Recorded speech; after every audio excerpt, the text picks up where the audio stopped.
The following is a fan-based review and is owned by Toei Inc. and Bandai. We claim no ownership to the material we are discussing and is based on pure opinion. Welcome everybody back to the Tokucast, episode 15. Good God, really? Yes, this is episode 15 now. Progress. We've been doing this for a total of 30 weeks. That's a good portion of the year. We're almost there. We have 6 more episodes before we get into... We've been doing this for half a year. Over half a year now. A little less for me. It's a good day. Anyway, episode 15. This week, we're back to the Kamen Riders with 2 movies, and Kamen Rider ZO and Kamen Rider J. Or Kamen Zeto, Rider, if you prefer. Or Zeto, if you prefer, even though they don't actually ever say that. They never say his name in the movie, so At all. it's really up to you. At all. It starts off where we end up basically just going into, like, I guess this mountain cave or, like, forest overhang or something like that, and this guy's just... It kind of reminds me of the opening to, like, a Guillermo del Toro movie. If it was set in the forest, because you have a man in, like, an underground tree hovel covered in vines. Sleeping on a rock. Yeah. Which is really weird, because the way that this movie ends up framing itself, I don't think enough time has happened for that to happen in the first place. No. I'm just like, okay. But apparently this guy is laying on a slab, and then something like drips on him. He was waiting for his prince to come. Well, this Kamen Rider just got really progressive. Yeah, he's laying on a slab, and he gets up, and he transforms into his suit. Fastest transformation ever. Literally, there's no henshin. There's no belt. There's no device to henshin with. That's something that we do have He to just notice. sort of transforms. Because in the 3 movies, Zio, Shin, and Jay, there is no belt for them. Mm-hmm. There's not even a belt, there's not even a pretend belt for Shin. There's just like a little belly button gem. At least, at least for Zio and Jay, it looks like, there's kind of a belt. There's like the source of power. Shin is still just a monster. But that's what I love about him. But yeah, so a little bit of a backstory on exactly why he ran into a mountainside. So Masaru Asao, that's his name. Is that his name? Is that his name? They don't say it ever. I think they say it like on a file, but they don't ever. That's not saying it. Also, we That's can't showing. read the file. The suit's not bad though. No, the suit's great. I like the suit. It's very plain, and we end up saying the same I like thing. the face. This is what I wanted. This is what I wanted Black RX to look like. To have the grasshopper straight down. Yeah, I do like that. I'm pretty sure this was Zeto. The face thing when he henshins at the end, when he goes, the plates that come in and just go away for no reason. Like the grasshopper mandibles. I'm not sure if that was Zio or Jay. That was Zio, I'm pretty sure. I'm pretty sure that it was was his Zio. henshin. It was his henshin in the factory. They just come out and they're bye, and they just go away, and then you never see him again. It's weird, but I still like the suit. There's nothing wrong with it. Which means we like the J suit. It's very great. Yes. As we said, it's very Because they plain, are very similar. but there's nothing wrong with that. But yeah, Masaru Asao is a lab assistant of the geneticist Dr. Mochizuki. And apparently the doctor sort of tricked him and used him as one of the, as an experiment. What a jerk. Like an asshole. Or apparently for a reason. But yeah, he enabled him to transform into the grasshopper. There they are. Yeah, that was him. Yep. Oh, it's weird. But, yeah, it's grasshopper based. Both of these are actually, all 3 of these, including Shin, are grasshopper based. I like how they made that a thing after Black and Black RX. That was sort of the theme for the next few years. Japanese love their grasshoppers. I was about to say, wasn't Kamen Rider Ichigo grasshopper? Mm-hmm. I mean, but yeah, that sort of ends up going away. The enemies like beetles and everything, and they bring it back. Fair enough. But yeah, he ends up going into the mountainside after he ends up, getting all of that done to him, and he goes into a coma. Getting all of that done to him. And he doesn't wake up for 2 years to protect Hiroshi Mochizuki, the son of the doctor. From the Neo-organism. Yes. That from the moment he appeared on screen, Jacob went, oh look, it's Kamen Rider Shin. I literally thought the same thing. It looks a lot like him. But yeah, after he ends up, Masaru ends up sensing Hiroshi is in danger and saves him. Because all grasshoppers have telekinetic powers. The Shin movie taught us this. If you have a connection to the young boy, I mean, I guess that's weird, but alright. But yeah, the thing's name is Doris. It's got a lot less progressive. The thing's name is Doris. And after... Is it really? Yeah. The Neo-organism's name is Doris? Yeah. that got a lot less threatening real quick. Yeah, my favorite scene, and we watched this together, was the first fight between Zeo and the Neo-Organism. I actually liked that fight. No, the fight was fine, even though he came in through the wall, then got his ass kicked. And then he ran him over out the window, and he landed on the spike. My first thought was, oh, thank God that was there. He had no plan after that. Oh, thank God this worked out. It was like, well, okay. If that didn't work, I was fucked. I was so done. But yeah. He ends up getting thrown into the Doris ends up getting thrown into the spike. He ends up saving the boy, but the boy ends up running away. Do you blame him? Yeah. But he ends up going to see Reiko and who else but Kenji Oba? Okay, if you blink, you miss Kenji Oba. No, he's in here a few scenes. If you blink, you miss him. He says like 2 words throughout the entire movie. He's in multiple scenes. I did not know he was. I did not. I knew he was in the movie, but I'm like, okay. So I knew he was in the movie. So when's Kenji Oba going to show up and teach him how to be a Kamen Rider or do something cool? He does nothing. He does absolutely nothing in this movie. Because we get to the dojo and these 4 people are fighting when we're like... 4 people we have never seen before, and after this scene, they never show up again. His comment was, oh, we are accidentally strolling through a different movie. Yeah. Because it's like... the unaired Sentai movie. Zeto sees Hiroshi, and it's like, no, wait, come back, I'm trying to protect you. He runs to the dojo where, like, pop music is playing, and they're practicing with each other. It's like, and they're like, leave the little boy alone. And then monsters show up, and then they get their asses kicked. Pretty much. So it's a spider and a bat. Which is, which is a running theme. Which, by the way, good God, nightmare fuel. Let's talk about that, because Doris just wakes wakes up. Which one, the bat or the spider? Yes. Doris just ends up waking up. He ends up coming off more the spider. And then he ends up sending out like 2 blobs. One is a spider and one is a bat. Let's talk about the name bat. aside, I think Doris is still actually a pretty cool for a monster because it's practically unkillable. Yeah. And the way it can assimilate itself with metal to regrow limbs. Along with other things. It was really cool. But I love the way that they end up sending out the bat first. And the bat... terrifying. ...is a thing. It's a pretty nasty looking beast. It's scary as hell. With the hand, with the eyes on his hands? Oh, it's the Pale Man from Pan's Labyrinth. That's the first thing I thought of because it's just so creepy. But it doesn't... It's not as creepy as the spider. Because that thing looks like a predator, an alien, death the and kid. It was stop motion. I really liked that. It was so well done, the stop motion. but it was one of the creepiest things I've ever seen from Kamen Rider. He also hates spiders. Yeah. It's the worst. But yeah, like I liked how for close-up shots it was a guy in a suit, and for wide shots they used stop motion. I thought that was pretty cool. It was really cool. I liked the way that it was stylized for that one. That's the one thing I want from monsters in shows like this. Scare me. Monsters. Be monsters. That's why I like Garo so much. And as I mentioned before, animals that they forgot how to draw. That seems to be a lot of other things. Or in Jetman's case, streetlights. Or noodles. Or buses. Moving on. But yeah, please. Zeo ends up killing both of these. Mm-hmm. In very I have a question for you, though. Good fashion one. The spider has this ability to take people into this pocket dimension where he can trap them. How did Zeo get there? Yes. Okay. That's not an answer. It is always the answer. No, it isn't. But plot holes. Ends up killing the bat first, and then Reiko, who was the lady who was no, he doesn't. He doesn't kill the bat first. Well, he goes to the spider dimension, kills the spider. They leave, and the bat picks the boy up and flies away. The bat happens first, and then they end up. No, the bat fight, but it doesn't kill the bat because he's an idiot. That's true.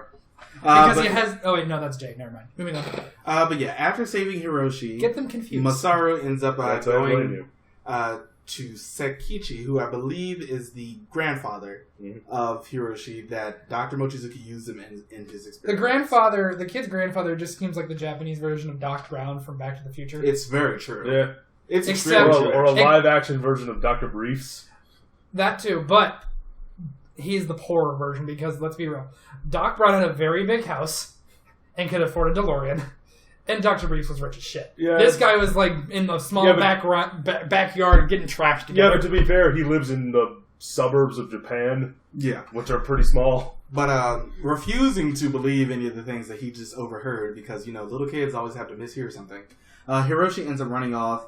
And he has a watch that plays a particular tune, which ends up being... Pocket watch. It's a pocket watch. that ends up having some... Which I'm amazed is able to fit a very loud music box into it. It's extremely loud. And then they I still argue that it's echoing in their heads, but... They end up running off. They end up crossing a bridge. The music starts playing, and we interrupt Zio for a music video, by the way. It really fucking... I really hate playing when Japanese movies do this. It's just the Japanese song playing movie, then nature shots. If you have ever seen anything by Makoto shots. Shinkai, specifically the price, 5 centimeters per second, you know what I'm talking about. Japanese movies have a tendency to do this where they just sort of forget the plot and show you a music video for about 5 minutes. It's like, well, this is pretty, but you have a story to tell. Nature shots. Okay. But they end up on this bridge. Hiroshi ends up seeing like his father, who is being basically played by Doris at this point. He's like, not that. It was the bat. But yeah, he ends up doing that. No, that's the pale man. Yeah. Yes. But yeah, he ends up like sort of seeing his dad. His dad's like going through the city, and Hiroshi's just running after him, and along with Masaru running But are after kids him. really that stupid, though? Yes, they are. Okay. When you haven't been seeing your dad for a while, I get it. I guess I understand it. But I'm sitting here like your dad is legitimately leading you somewhere through an alley, and then Doris ends up knocking out Masaru, and Hiroshi is getting captured. So we end up going to basically what is considered a factory, I guess, out in the outskirts of wherever the hell they are. And there is a pool of a thing. And it's a pool of something. I don't even know how to describe it. It's like a round tablet standing up with a... Floating in midair. I guess with a child smeared across it. It's the creepiest With like a thing. child and like pulsing vegetated Veins. organic matter. Because its mouth is like constantly moving and it's like twitching. It's the creepiest thing, and I wasn't. And it looks like it's goes, a fish Papa! on the shore gasping for air. Like, yeah, because Dr. Mochizuki is actually in a wall at this point. He is now. He's covered in vines. He's like covered in machinery and vines. He's like hooked up to the wall. Yeah, because we're apparently like now wires, we're now an alien. Yeah, we're now an alien. Because I shit you not, when the movie started, the little egg and it opened up and I went face hugger, run away. But yeah, so Zio and Doris end up fighting, and he gets assimilated into the neo-organism. Which, by the way, after that was done, I thought the thing looked really cool. It did. It was red. It looked a lot like the enemy from Gaim, one of the overlords. Oh, the first one? Yeah. Mm-hmm. Sort of, kind of. However, flashback. This movie just went so many ways because of that music video, where the pocket watch starts playing the song, and apparently Masaru had played the song when Dr. Mochizuki was making the new organism, and it sort of like calmed him, and it distracted after the pocket watch fell out of Masaru's pocket. It started playing the song and distracted him enough so Zio could get out. And then he does like a legitimate henshin. Yeah. With posing and everything. But yeah, it's like he breaks out of the monster, and Mochizuki sacrifices himself to destroy the pool that the neo-organism was in. And because of that, the complex detonates as Zio and Hiroshi, Masaru, end up escaping with their lives. I love the way that they're on his bike. I like the bike, by the way. Yeah, the bike's cool. The bike is good. It's the first one where it's a sports bike. But they're riding throughout this thing. And I love how cheap this movie will sometimes get, because you can see there's just like a legitimate doll hanging onto his back as they're riding out of the place, and you like see it just flopping around and everything. I think at one point it comes off. Like, it's great. But because all the movie was in Sentai, right? At that, not all the movies. All the money was in Sentai at that point, wasn't it? Yeah, I'm getting the names mixed up. Sorry. Hiroshi ends up being saved by Zio. He ends up leaving him with his grandfather. Then Masaru, Zio, ends up leaving to parts unknown. That's the end of that movie. And again, they never call him Masaru. They never call him Zeto or Zio. They just call him Raida or Oni-chan. It's not a bad movie. It's not. It's not the worst. I would say it's bad. But it's not awful. It's just not good. Yeah. It's meh. Now, moving on to the next one. Kamen Rider J. Where they also don't say his name. Kamen Rider Jacob. No, they do. They say his name once. They legitimately say it after they first transform him into J. Once. That's the issue. But it's a thing. Okay. More than Zio. Yeah, that's one more than Zio. So the plot of this one. Zeto, whatever. After fulfilling the praying ceremony, the 3 oldest children of the alien Fog Mother go out and hunt an ideal human to be the last sacrifice so the Fog Mother can come back. And of course it's a little girl. Because, satanic rituals, you gotta sacrifice a little girl. So, yes, the little girl's name is Kana, and she's a friend of the environmentalist reporter Koji Sagawa. Is that what he is? Yes, that was never explained. I'm just reading. It's not that it's never explained. They never bring it up at all. I know he was like. I didn't know what their relationship was. He had a camera. That's about it. That was his entire character. I didn't know what he and Kana's relationship was because they're just like having a picnic, and then hell breaks loose. That's basically exactly what happens. But of course, we do know who the actor who ends up playing Koji Sagawa is. He also just played Geki in Zyuranger. They have about the same amount of character. But going back to this, and they can't even be original enough to get him a new suit. No, not at all.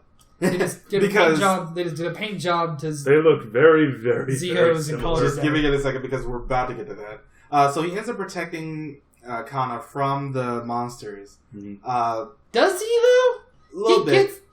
They throw him off a cliff. Yeah. Yeah, he gets he gets impaled first. And then thrown off a cliff. Yeah, by Agito. Still dead. That's the name of the reptile monster. I did. It's Agito Gain? Or Gain. Yeah, Gain. One letter off from Gaim, and then whatever the woman's name was. Garai and Zu. Zu, that's it. But yeah, see, Kana is taken by them. However, Koji is resurrected by the Earth Spirits as the J-powered warrior, Kamen Rider J. Mole people. So they end up going out to fight the fog with their emissary, a grasshopper known as Barry for some odd reason. Which is, I'm sorry, it's essentially the Kamen Rider version of the fairy from Legend of Zelda. Yeah. Hey, listen, shut up. Hey, Jay! And you smashed it. But yeah, the Fog Mother... There's your sync clap right there. Second one. The Fog Mother ends up sensing that Koji is back alive, and Agito attempts to finish the job in his true form, only to be killed by getting punched through the head by Jay. Mm-hmm. It's legitimately through his head. And I'm just like... Which one gets punched through the head? Agito. Which one? Was Agito the crocodile monster? Yeah, that was... Also, one thing we noticed when we were watching this, Jay's suit gets damaged, visibly damaged. Yes, it does. Which is one of the things I liked. Yeah, about this I really like that. Shows battle scars, and God, that crocodile monster thing was scary. And 2, nice punch. Yeah, Jesus. Speaking of which, cool. Jay's outfit is Zio's, but more green. It's Zio's with more stripe and a new paint job on the helmet. Yeah, that's about it. They didn't really have a lot of budget to work with when it comes to these suits. This came out in '94. Jay did. Yeah. Which means Sentai was at Kaku Ranger? Or the one after that? Kaku Ranger. Was at Kaku Ranger. Mm-hmm. Yeah, that's where all the budget went. Yep. But, okay. So, Agito ends up getting killed by getting punched through the face. Jay ends up hurrying over to Kana, and he ends up entering the fog domain and faces Zu as she assumes her true form.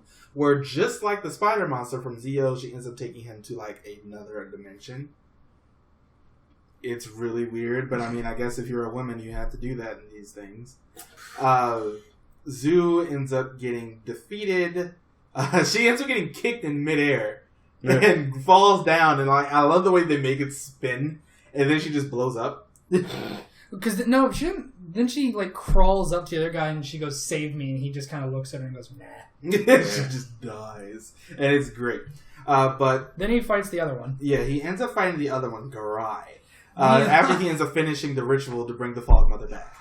And with this fight, had the most anticlimactic rider kick in history. It looks like he is on a swing. It's like swinging down to kick him. Rider kick. Sort of ends up having the same problem that I had with the end of Gaim, where it's like you're getting beaten by the villain so bad, and then you just end up having a random rider kick and it works. Because that happened at the end of Gaim too. That whole fight should have went on for a whole other episode. Instead, we got what we got. Anyway, but he swings in with a, and I don't mean a rider. I mean, he stabs him first, but then it's rider kick, swing, tap. He falls onto the tablet pedestal thing, and he goes, "Oh no, I sprung a leak." Air, and then now at this moment, Kana was sort of on this sort of spell. She was broken out of it by Barry, and she gets sent down into like this cavern. She's in this like fleshy cage full of like leech monsters. Yeah, which I was not okay with. That are trying to eat her, and they're eating the cage and everything, and it's pretty freaky. But yeah. So the Fog Mother ends up going up. She's not at full 100% power. Apparently, this thing caused the ending of the dinosaurs. No, it didn't. Yeah, it did. No, because they said 7 billion years ago in the subtitles that I watched. I'm sorry, the Earth's not even that old. They can't count. 7 billion years ago when dinosaurs were on the Earth. Your math's a bit off. Bit off. But yeah, Jay ends up going, like, he goes and saves Kana, but he's almost digested by the Fog Mother. And then he goes Also, out. Kana's dead. Yeah, she should have died. No. Kana's dead. He grows big, punches through the Fog Mother, grabs her. How he knew she was there, willful suspension of disbelief. Then he's holding her. They knock Jay down, and he goes, shit, and lets her go. And she's fine. No, she is a puddle. We end up actually getting another transformation sequence. Was once a human. We get another transformation sequence right before he ends up going into the big jumbo J, where he forms a J with his hand. Yep. I thought that was pretty cool. That's fine, but still, shit, I let her go. Puddle. Speaking of which, let's and talk you see her fly out. Yeah, and then she just rolls. And then she roll. No, there is no tuck and roll for that. You are a puddle. But let's talk about smear on a tree. The J. It stands for jumbo. Does it really? I thought it might. It might as well. We don't have anything else. Because he ends up growing into like something... He's a Megazord. He's basically the size... I think he's bigger. I think he's like the size of the train from Go-Go 5. He's about that big. That thing is huge. He ends up fighting the Fog Mother, and he gives off the most epic rider kick. It makes up for the first one. Yeah. Because no, there was... Before even that, there was like all the claws, and he just grabs them and just goes... I love the... J and just snaps and then the elbow drops. I was like, was the J part necessary? But okay, it's always necessary. I don't think it was necessary, but he ends up jumping up into like the stratosphere and comes down with the biggest, most epic rider kick I've ever seen in any. It was essentially a meteor. It's just a standard kick, but because of how big it is and the fact that his foot is burning because he's re-entering the atmosphere. It's like. Even though I don't like Forze that much, it's on the same level as Forze's rocket drill kick because that was badass when I first saw it. Yeah. It feels like it is. It was just like, it came down and the Fog Mother just That's a top died. 10. That's a top 10 list we should do. Rider kicks. Maybe at some point. Yes, we should definitely do that at some point. Drive's going to be on there somewhere if only did it more. But that's the end of that movie. Let's talk about Kamen Rider World. Do we have to? It's brief. Yeah, it's 8 minutes long. So Shadow Moon is coming back. So no, it's not. That's not. So they had some leftover money from Zeto and J movies. Really? Let's make them team up with each other and fight the same villains that they've already defeated, who are back for no reason. Along with a villain. Along with Shadow Moon, of all people. We're gonna put that in quotes. Yes, he ends up coming back, and then I love because this has a connection to Super Sentai World with the two people who were out there. The guy who ended up playing Burai / Change Pegasus and whatever that girl was, whose name I don't bother to remember.